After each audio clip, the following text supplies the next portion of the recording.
Dito po kami ngayon, nakasakay ng bus. Kasama ko yung anak ko. Pupunta kami ng Manila. Yan po yung biyahe, walang traffic. Bali, ano na yan, nandiyan na kami sa Coastal Road. Paranaque na. Tingnan niya po, walang ka-traffic. Kasi medyo, anong oras ba kami umalis dyan? Mga alauna? Mga 1 p.m. kami umalis ng anak ko. Sa bahay. Tapos bumiyahe kami, tama-tama, wala namang traffic. Araw ng sahod yan. Napasakto. Wala siyang traffic. Sarap bumiyahe pag walang traffic sa Manila, no? Ayan. Comment nyo na lang dyan. Kung nakapunta kayo ng Manila nang walang traffic. Minsanan lang yan.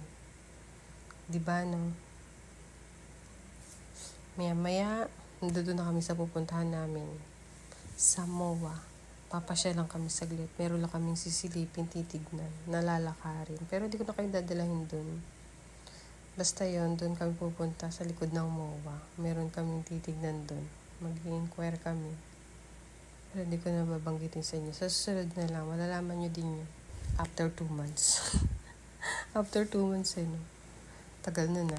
So, ayan. Yung ano na yan, skyway na yan, papuntang MOA. Meron ding papuntang samba sa kabila, papuntang Bulacan, ganon. Yan, tignan nyo, wala pa rin traffic. Andiyan ako sa loob ng bus pa rin yan, time na yan.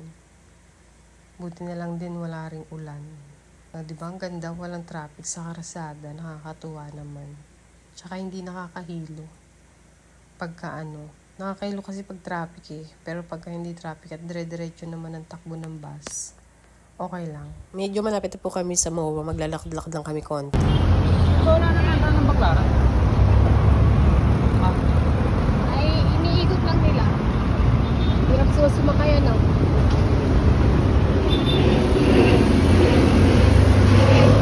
Dati pwede bumaba sa Baclaran, ngayon hindi na. Oh, laki nito ah. Wala ako napadaan ng punta dito eh. Ay, dati na, pero ngayon lang ulit. Ganda ng street na to ah.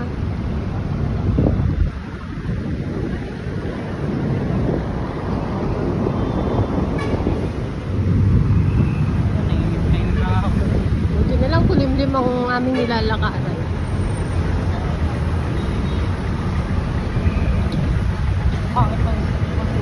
Dito na kami ngayon sa MOA. Bago kami pupunta dyan, meron kami pupuntahan dito.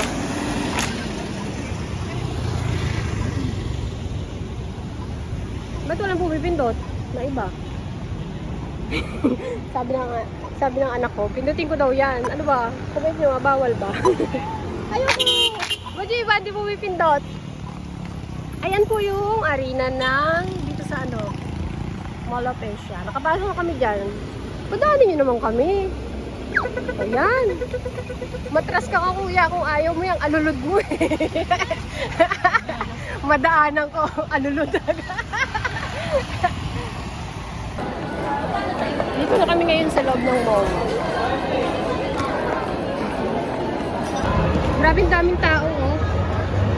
Sobrang daming tao sa MOA ngayon. Papakita ko lang sa inyo ng saglit na saglit ang loob ng MOA. Kita nyo kung gaano karaming tao. Ayan, malapit na talaga Christmas. Meron na silang decoration ng Christmas tree. 2024. Ayan, panik lang kami sa taas. Ay, papakita ko sa inyo kung gaano karaming tao. Kasi yan, time na yan, araw ng sahod. Nung nagpunta kami dyan. O, diba? Daming tao. Hindi pa yan, kaunti pa lang yan. Dun sa pupuntahan namin, mas marami siya. Ayan.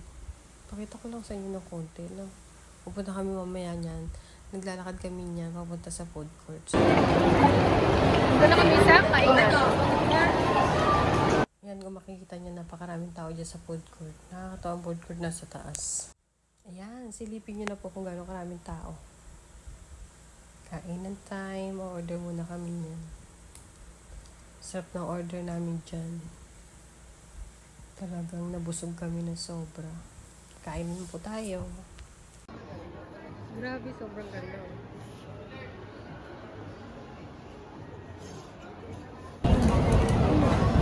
na kami sa labas. Pauwi na kami. Sasakay kami ng van pauwi. Sobrang daming tao, grabe. Sa loob. Ano ngayon eh, araw ng sahod. Ayun, sa kabila. Labasan. Ito sa kaya ng mga van. Hindi namin dala yung sasakyan kaya magbabanla lang kami.